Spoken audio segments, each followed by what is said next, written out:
Welcome to Old Guy Tech, the OGT.TV recording studio. Technology for the rest of us. Hi, I'm Rob Charney, Old Guy Tech TV, and I'm here today with Al Hamilton, who's running for Supervisor, El Dorado County District 3. I have that right, Al? Hi, Bob. Hey.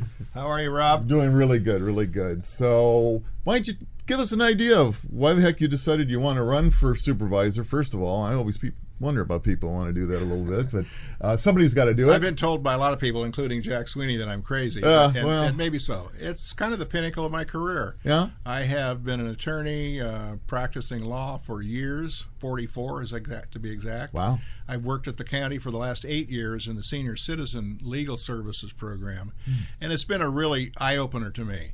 A lot of people need help. When I first got there, it was going to be a temporary job and help them bridge a gap between the previous lawyer and another lawyer. Uh-huh. And I decided I liked it so well that I stayed. Oh. And the program serves about 200 people a month.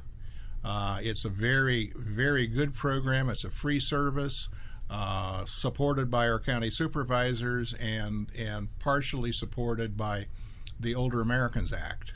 We get a portion of our funds from the Older Americans Act. We get a portion of our funds from donations, and the balance from the general fund. And it's about one-third, one-third, one-third. Anyway, it's interesting, and I meet a lot of really nice people that need help. Yeah. About half of the people that we see have debt problems. Foreclosure problems are really big on the list now. And I've been able to save some houses from foreclosure. I've been able to stop a lot of debt problems by doing various kinds of innovative financing, reverse mortgages, or just calling up the credit card company and tell them, look, guys, you're stuck. This is an old lady that only has Social Security and no other assets. Write it off. And they do. Yeah, yeah. I have a similar situation. I have a sister with Alzheimer's who's in a care facility here in El Dorado County, and I've had to deal similar situations just like that. We spend a fair amount of time giving advice to the Alzheimer's support groups. We give lectures about all the things that we do frequently. In fact, I have another one tomorrow morning at 10:30 about we're going to talk about debts and reverse mortgages and foreclosures. And so Diana Steele is the other attorney that works with me, and together we provide this service to people that are over 60 and live in El Dorado County. Prior to that time, I went to grammar school and high school here. After I got out of high school, I went to Sacramento State College for a couple of years, got drafted in the Army, spent a couple of years in the Army, and then came back and went to work at Aerojet as a guard. Oh. And they really liked me at Aerojet because I'm brand new out of the Army. I got military creases in my new uniform. So they put me on the main gate waving cars in and out. And that's something. I got to know the head of corporate security, and they transferred me to Azusa a year after I went to work in Sacramento, and I got to know the patent attorneys, and they convinced me I should go to law school. Yeah. So I did. And I went through a 4-year program. I left Aerojet after the first year because I got a better job offer at Hughes. And I finished working at Hughes Aircraft Company. And the day after, I graduated from law school with a Juris Doctor degree and took the bar and passed it the first time. Got sworn in on January 5, 1968, and opened my office on January 6. Wow. And I've been basically practicing law ever since then. Yeah. I was a real estate attorney. I practiced law in Los Angeles for a period of time and then moved back to Placerville in 1975. Oh. Still my home. My family, my folks lived here. Right. Still do. Right. And obviously grew up here. Yeah. And this is, I'm here by choice. This is the best place in the world to live. I think so. We moved up here from Santa Monica. Okay. So, yeah. My wife came from Manhattan Beach. Oh, yeah. We love it here. We've been here since '82 ourselves. And speaking of my wife, she's the librarian at Union Mine High School. Oh, good. We've been married since 1978, and she's just a marvelous, bright, competent person. One of the things I showed you that little flyer we have we put out. Little flyer that he gave us about a recipe on if your dogs get skunked, Well, there's 2 recipes on the back of this flyer, and my wife said, "Sweetie, if you want your campaign literature to last more than a minute, put a recipe on it because they might keep it." She is one smart gal. And it works. It really does. It really is. Wow, that is really neat. Smart gal. Anyway, that's kind of a fun thing. That is neat. Yeah. Our approach to this whole campaign is play it straight, be honest, don't put signs where they're not supposed to be. Be nice about all the rest of the candidates. Everybody has their own load. I have a load. Oh, yeah. Anything that anybody accuses me of, I admit that I did it. I must have. So let's get back again. So why is the reason to run? What is it that you want to do for the county? Well, there are a lot of things that I've seen since I've been at the senior center that can be fixed. Some of which I've already had been instrumental in getting working. Mm-hmm. When the previous CAO, Gail Hamblin Irby, was CAO, I had suggested that I really hate Lotus Notes. It's a complicated, clumsy program. That right. And let's get rid of it. I mean, we can get Google, we can get Yahoo, we can get somebody else who's got a program out there for free. Oh yeah. Well, she said, "Nah, it's too complicated. The folks like it." So she went off. But when Terry Daly came in a year ago, January, as the new CAO, I marched right down to her office with an appointment, of course, and she asked me what I thought could be done to save money at the county. And I said, well, step 1 is get rid of that $750,000 bleed that's going to Lotus Notes. Yep.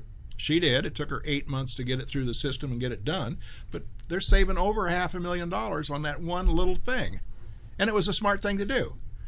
The time card system is exactly the same. Yeah. They have similar problem, huh? You populate the time card in the computer. You print it. You sign it. You send it forward to your boss. He signs it. Goes forward to his boss. Somebody else signs it. Goes back to accounting. They put it back in the computer and save the hard copy. Now, what part of that is don't I understand? Where'd the technology in that one go? Well, the court system throughout the state of California has an automatic computer-based populate your time card, put all the information in, and it's handled electronically. Right. It's a system that could be put into place in the county in a short time. I'm not an IT guy, but I can tell you it doesn't take an IT guy very long to explain, we just take one package out and put in the other one. Many years ago, I've sat on different commissions, and I believe when I was on the Transportation Commission as chairman that year, I talked to the county was doing this Lotus Notes crap, but that's the way I felt at that time. I said there's a lot better choices. 30-year-old program. Yeah, and they didn't listen to anybody. They wanted what they wanted, but that's typical, not just of government. It's typical of the reticence to change, right. And sometimes these kind of changes have to come from the top. And if the folks at the top don't understand, then you have a problem. Right. And hopefully, I can bring a little bit of clarity to some of those kind of programs. Other things that are big pieces is the fire districts need to be consolidated. We have 13 or 14 little fire districts around. Some of them don't even have benefits. They have low salaries. They have poor equipment. Other ones are fat with big salaries, big retirements, and brand new modern equipment and money in the bank. Right. And I'd like to see the playing field leveled. And CAL FIRE's trying to put out $150 a parcel for a tax on top of that because they allegedly can't serve with the budget that they have. Why do we have CAL FIRE, the Pioneer Fire District, the El Dorado County Fire District, all overlapping? Yeah. It doesn't make sense. Right. And that's a big piece to talk about. But that's something that should be on the horizon, and somebody should be studying it. I think so. That's a big number. I'm tired of fees. They don't use the tax word. They use the fees word. But that's what they're trying. It's a tax, but that's what they're trying to do. Exactly. But on the other hand, the property taxes in Pioneer are like 6%, in El Dorado Hills 17%, in Georgetown 4%, and it doesn't make sense. Right. So their income stream is out of balance, and we need to have one fire chief like the sheriff, right? One fire department like the sheriff's department that covers the entire county. You know, that's an idea that's been bouncing around for so long and just doesn't seem to get traction. It takes somebody like you to push it. There's a report from LAFCO that's a year and a half old. It's about 4 inches thick that goes through all of the details of this problem. Right. But makes no conclusion. Somebody needs to make the conclusion. Step up and do it, right? I don't know exactly. I mean, I'm not suggesting that that's a simple problem. It's something that has to be worked out with the various unions and the various other entities involved. But right. it's a goal that I think that somebody should be working towards. Well, I agree. What about business in El Dorado County? What would you do to help increase businesses? Well, the first thing you have to have are jobs, because without income, you're not going to be able to help businesses, either small or large. Mm-hmm. And the jobs are being stifled because the biggest employer in El Dorado County has been lumber, which is down and out. Right. Construction, which is down and out. A couple of the problems with construction is that it costs so much for a building permit now. You can literally buy a house in Pollock Pines cheaper than you can buy the building permit. Seriously, yeah, no, I know. These foreclosures are going in under $100,000. You pay $70,000 or $80,000 for the building permit, and then you have to buy the land, the water meter, the boards, the roof. That's right. And so there's just not going to be construction until there's a leveling of those kind of things. The TIM fees that are traffic impact mitigation fees there should be a moratorium on those now, because our actual impact through population is declined. Mm-hmm. We lost 8,000 people at Lake Tahoe. Other thousands, there's about 13,000 less people in El Dorado County now than there were 5 years ago. Mm-hmm. So if there's a decline in population, there's a decline in traffic. We should recognize that and say, okay, we'll have a moratorium on TIM fees. Now, the supervisors reviewed that about a month ago, and they reduced the moratorium, or the TIM fees by 14%. That's a joke. 14%. I'll give you another example. There's a little winemaker in the south part of the county that lost his job as winemaker. He was the winemaker at Lachum and Granite Springs. Granite Springs is filing bankruptcy, and Lachum has said we're not going to make any wine this year because we have enough to carry us. So he decided he has 10 acres of Sangiovese grapes. He's going to open his own little tasting room. He was making his own wine. Right. Convert his existing garage into a tasting room by putting in a counter and a case of wine. And they wanted $15,000 for the TIM fees for that little operation. Now, that's sad. And you want jobs? I mean, he probably would have hired a couple of temporary people to work on weekends and to pour wine. Yeah, exactly. That's just a tiny pimple.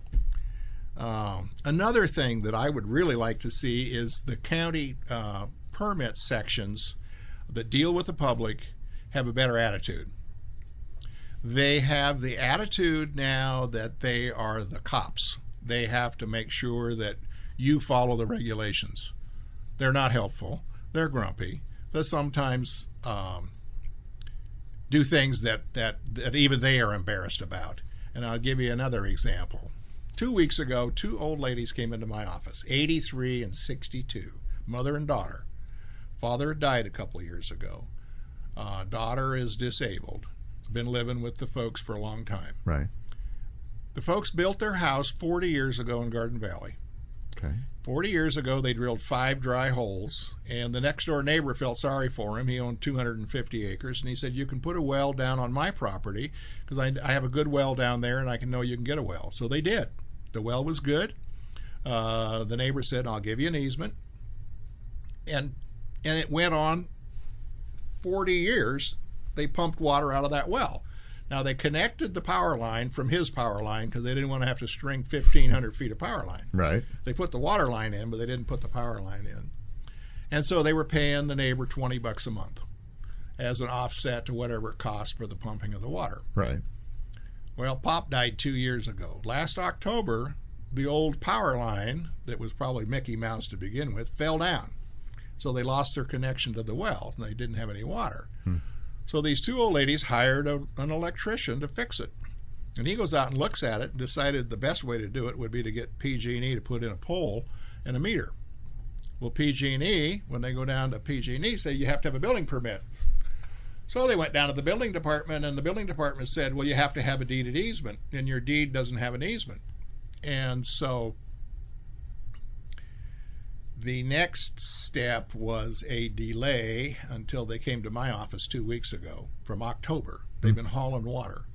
And they came in and told me that story, and I contacted their supervisor, Ron Briggs. Brenda Bailey is his assistant in the Real Star. Brenda jumped right on it. I spent about 5 minutes on the computer and pulled up the deed, the easement deed. Oh, yeah, it was there. They couldn't find it. They couldn't find it, but it's online. Well, what? Yeah. And so they held these ladies up for months without water over a stupid little glitch.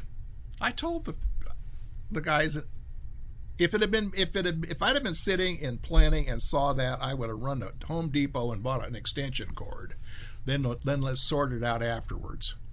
Those kind of things are bad. Yeah, it's been an issue with the building department and the attitudes for a long time. Been to many public settings where the biggest complaint that people have is building and planning. The people that are coming out of college with degrees in planning and building and these other services, right, going into the government, are being trained that they're the policemen, they're the cops.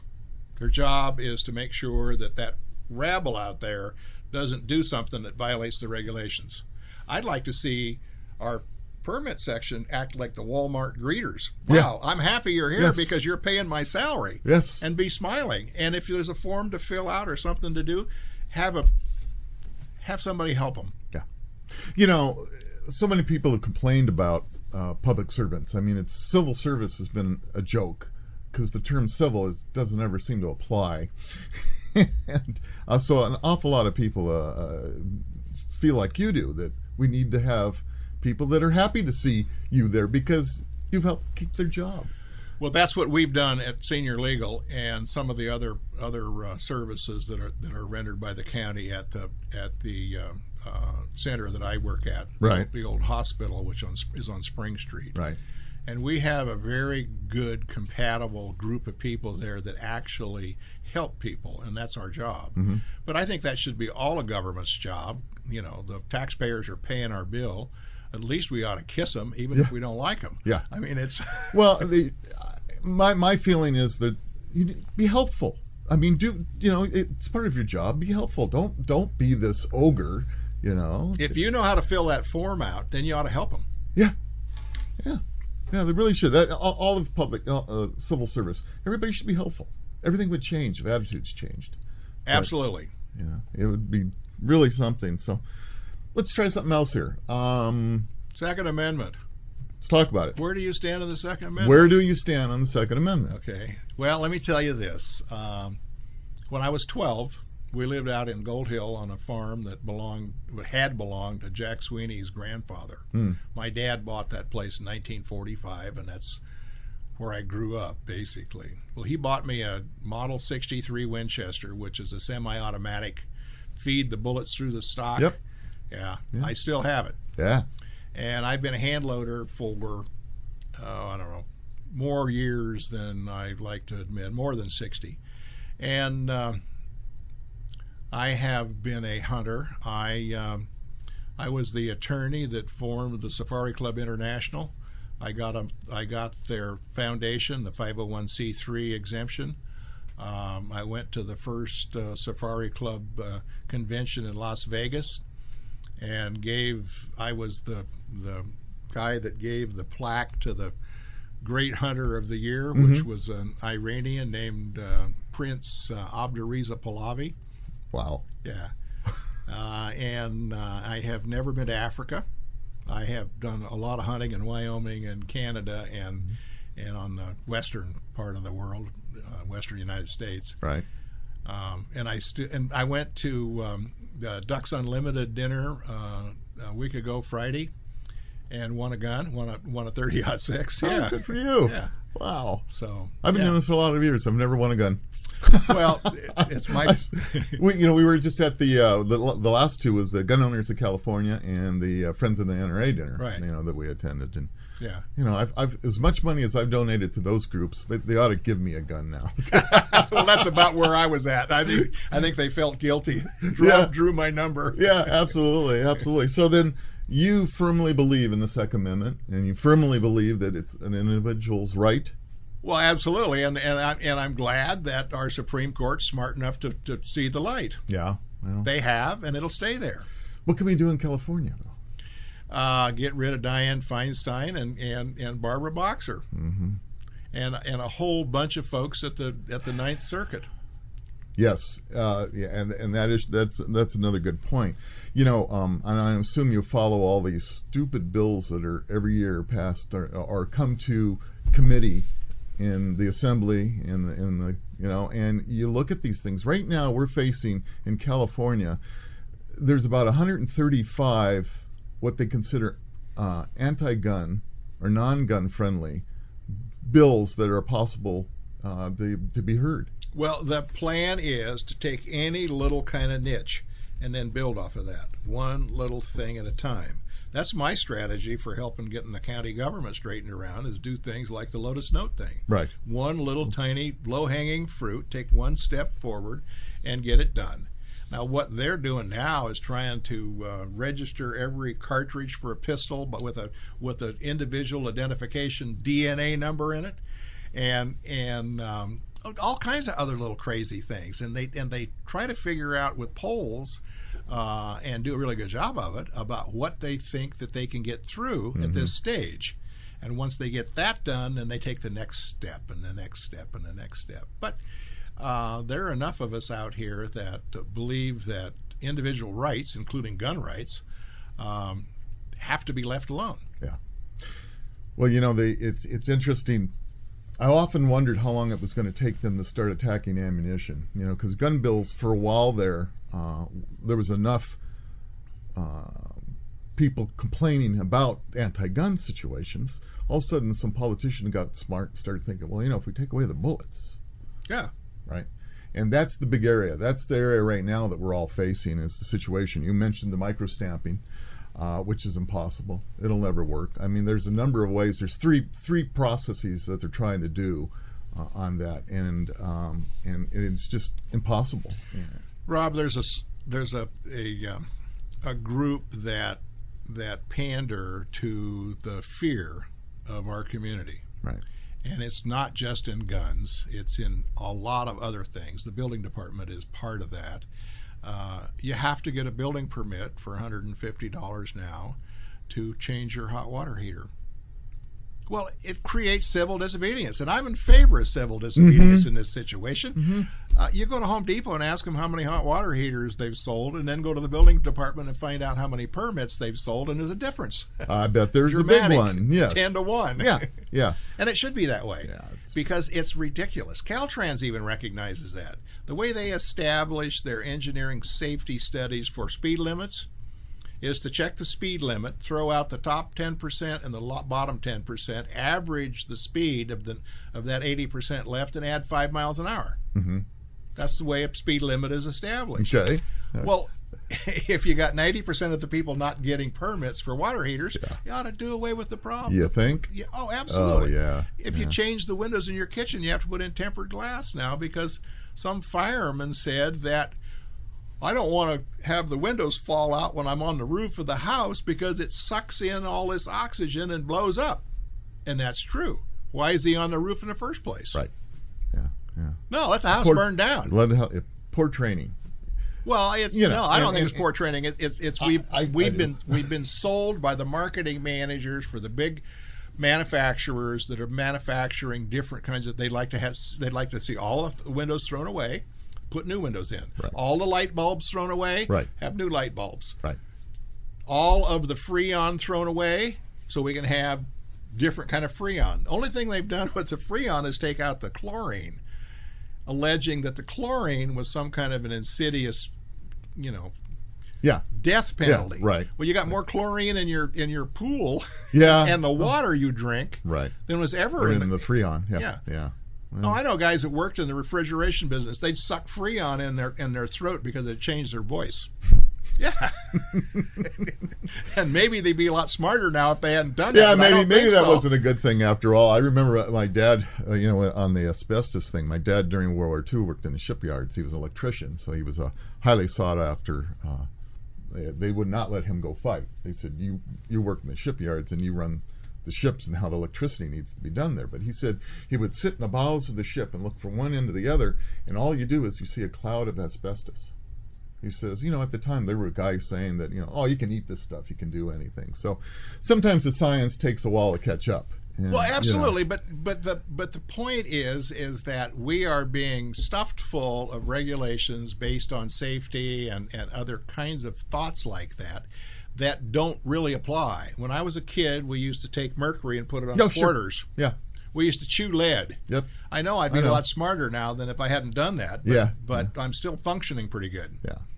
Yeah, it's funny. I remember playing around with mercury as a kid too, because it was fun to play with it and so they won't let the dredgers work in the river because they might stir the mercury up that's on the bottom.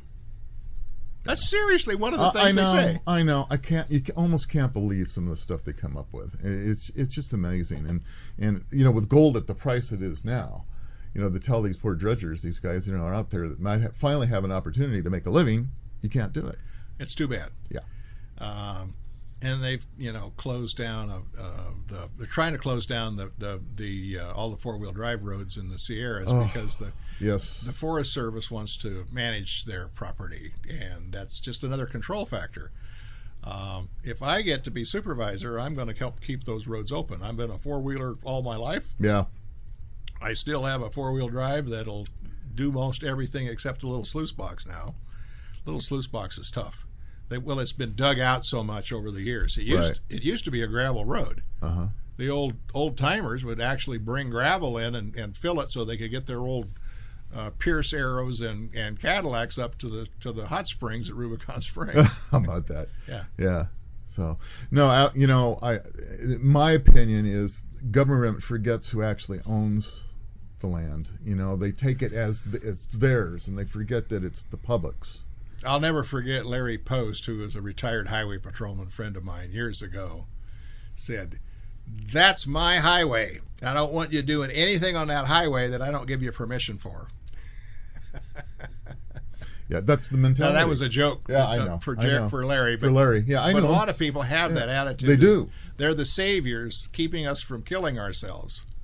We have to have a CO2 detector in the house now. Right. And that's probably valid if you're living down in the brand new houses they're building in Sacramento. Mm-hmm. My house is over 100 years old, and if you got a candle on the table in the wintertime, it flickers. Uh-huh. Yeah. There's enough air They're coming through there. Yeah, you don't have that problem. It's not sealed tight, but it is a problem. I know we had to put in a new heating and air conditioning system just recently in our home, and that was one of the things that you had to have. Yeah. No matter what. Okay, so it's. But the people that have died from CO2 or lack of oxygen primarily are people that had catalytic converters or some other kind of instrument that was burning up the oxygen out of the air. Yeah. They brought their barbecues in the house. They did a number of things that they weren't supposed to do. Right. Absolutely, yeah. Well, we're getting close to our time here. I always ask my your victims. Okay. I always ask my victims, the people that come, and I want to thank you for coming because you're helping us being here, and we want to get the word out. But what do you feel is the top 3 items that you're going to work on when you're elected supervisor? Water, number 1. Okay. I'm going to try to get myself indoctrinated in the water problems of El Dorado County. I don't like some of the things that have gone on with the water rates increases. And the mismanagement or the expenditure of a lot of the taxpayers and ratepayers' money to do things like building huge new office buildings and so on without looking at the infrastructure. I know that the water lines and a lot of the sewer lines and so on in the city of Placerville are old and need to be replaced, but that there should have been some kind of a program working on that 30 or 40 years ago. Yeah, right. And now to come in and say, well, we've got to increase the rates by double or triple in order to do that after building a big new building, it bothers me. I don't think that's right. I'm also concerned about the water prices to farmers. Our farmers put the water system in. They did the infrastructure. They brought the water out of the river. They created a farm industry that's called Apple Hill and so on, which I grew up in, raising pears in Gold Hill. And we had a open ditch system when I was a kid that delivered water around the county. Now that ditch system has been enclosed and piped and so on by EID. It's been improved. But still, you have to go back to what the farmers did in order to bring the water in. And I think they deserve a grandfathered in rate and not these huge increases they're talking about. The Iowa Hill project in Camino is a disaster to the locals up there. It does no good to El Dorado County. It unfortunately is probably going to be put in because it's outside of our jurisdiction. We don't have much control over it. As supervisor, I'm gonna see if it's not possible to either mitigate those problems or slow it down and stop it. It's just a storage system. It's just another reservoir with a top on it. Right. Why don't they build the Auburn Dam for their water? I mean, that makes a lot more sense. Don't get me started. Okay, with Auburn Dam. but those are the kind of you're things absolutely right. I mean, boy, this is crazy. Yeah. So okay, that's number one. What's number two? Well, number two is to make government a lot friendlier and reduce some of these little obnoxious regulations like the building permit for your hot water heater. I think somebody needs to look at the whole uniform building code and decide if should we just adopt it automatically or should we analyze it and make it fit our needs. Our needs are different than they are in San Francisco and Sacramento. We have people living in 100-year-old houses like me. Yeah. Different situation. Those need to be done, and probably last, but just as important as anything is to maintain the services that we're giving to our seniors and our children. I think that the school systems need to be analyzed, and that won't happen from the supervisor's chair, but I certainly will support the schools. The busing programs, our libraries, I think, are critical. Now, the library budget is part of the supervisor's county budget. So, and I'm a strong supporter of those groups. Right. That's good. Well, it sounds like you've got some great ideas, and I'm excited about this election coming up. And if you'll move and lie about your address, you can vote for me. I can't do that. Rob, but I tell everybody, vote for me, I need the money. But I've changed that now. Yeah. Vote for me. You need the money. You need the money. There you go. I really appreciate that. But, hey, you know what? It's been really neat having you here with us. Thank you very much. You've got some great stories and some neat ideas, and I really hope the best for you. And thanks for coming. I'll be the supervisor. Thank you. I appreciate that. Take care. Hey, and this is Rob for Old Guy Tech TV, and I want to thank you for watching us, and thank guys like Al for coming in here and giving you material to watch. So hopefully you enjoyed us. We'll see you next time. This episode of Old Guy Tech TV is brought to you by Ward's Automotive, specializing in Banks Power and Pack Brake, servicing your car or truck and specializing in diesel engines. Over 30 years of service, located in Diamond Springs, California. Give them a call at 530-626-5588.